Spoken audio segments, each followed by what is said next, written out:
হামজা চৌধুরীও জামালের টার্গেট, সেই হামজার হেডার, হামজার গোল! Lionel Messi, Messi's head! Oh!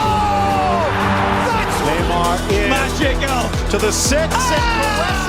বাংলাদেশের ফুটবল প্রেমীদের জন্য আসছে এক অবিশ্বাস্য খবর। মুখোমুখি হচ্ছে ফুটবলের চির প্রতিদ্বন্দ্বী ব্রাজিল ও আর্জেন্টিনা, আর তাদের সঙ্গে মাঠে নামবে আমাদেরই গর্ব বাংলাদেশ। হ্যাঁ, ঠিকই শুনেছেন, ঢাকায় অনুষ্ঠিত হতে যাচ্ছে AFB Latin Bangla super cup football 2025, যেখানে অংশ নেবে 3টি দল, ব্রাজিল, আর্জেন্টিনা ও বাংলাদেশ। এই মহাযজ্ঞের আয়োজন করেছে AFB boxing promotion international limited, আর ভেন্যু নির্ধারিত হয়েছে রাজধানীর প্রাণকেন্দ্র ঢাকা জাতীয় স্টেডিয়াম। প্রতিযোগিতা শুরু হবে আগামী 5 ডিসেম্বর, চলবে 15 ডিসেম্বর পর্যন্ত। এই সময়ের মধ্যেই প্রতিটি দল একবার করে মুখোমুখি হবে একে অপরের সঙ্গে, অর্থাৎ বাংলাদেশের বিপক্ষে দেখা যাবে ব্রাজিল ও আর্জেন্টিনার তারকাদের লড়াই। শুধু তাই নয়, জানা গেছে এই টুর্নামেন্টে প্রতিটি দেশের পক্ষ থেকে অংশ নেবেন সাবেক তারকা ফুটবলরা, যারা একসময় মাঠ কাঁপিয়ে দিয়েছিলেন তাদের জাদুকরী পারফরম্যান্সে।